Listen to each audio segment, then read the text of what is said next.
DNA fingerprinting is a laboratory technique used to determine the probable identity of a person based on the nucleotide sequences of a certain region of human DNA that are unique to individuals. DNA fingerprinting is used in a variety of situations such as criminal investigation, other forensic purposes, and paternity testing.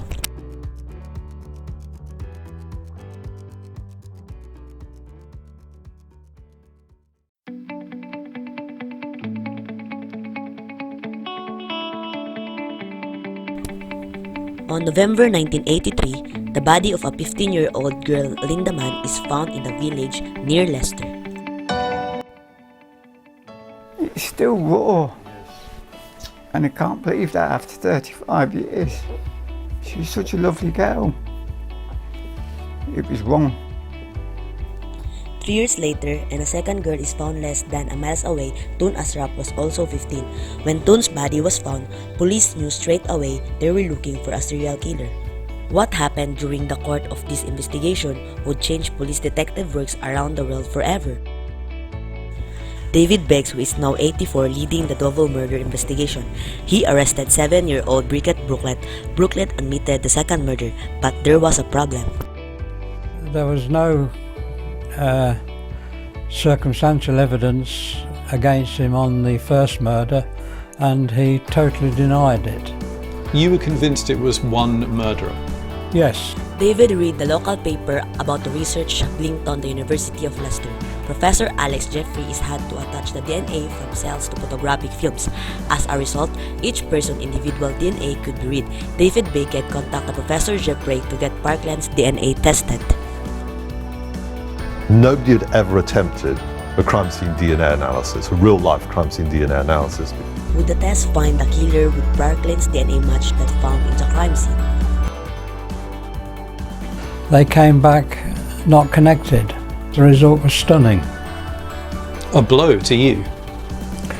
Well, it was a blow because it meant that we'd got the wrong man. Parklands was released the very first time DNA profiling was used in a criminal case in exonerating the suspect. David Baker was back to square one.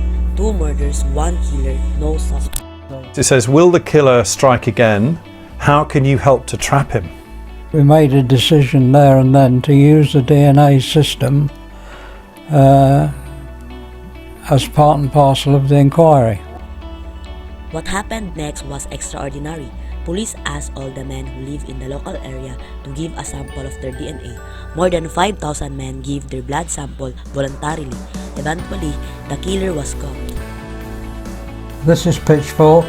He went from being a very normal family man to a murderer in a split second.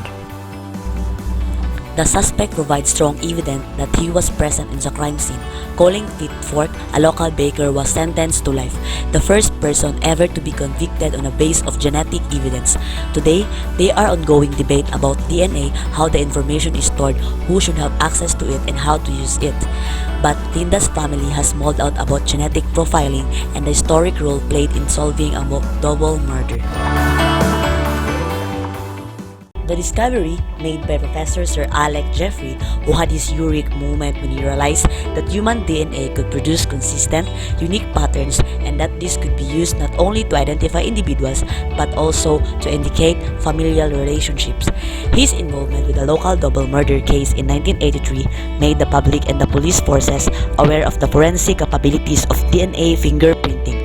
But it is the technique application in solving familial immigration disputes that he is most proud of.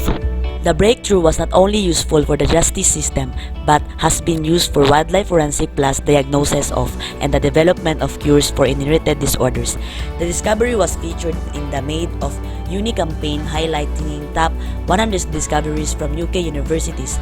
Professor Tori King, who was an assistant for Sir Alec and who has built her own reputation as a DNA and genetics expert for her work to identify the remains of King Richard III, said, Sir Alec Jeffrey, discovery and development of DNA fingerprinting has been one of the most important scientific breakthroughs the world has never seen.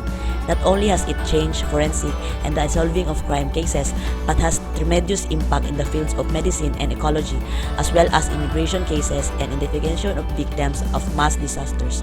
It has truly changed the world.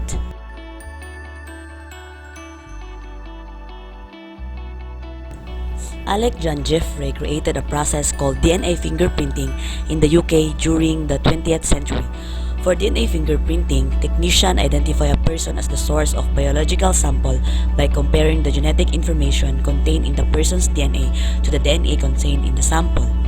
Jeffreys developed the technique in the 1980s while at the University of Leicester in Leicester, UK. Jeffreys' technique had immediate application in forensic science. DNA fingerprinting enabled police to identify suspects of crimes on their genetic identities. Previous biologic techniques enabled only the exclusion of possible suspects, not the identification of individuals.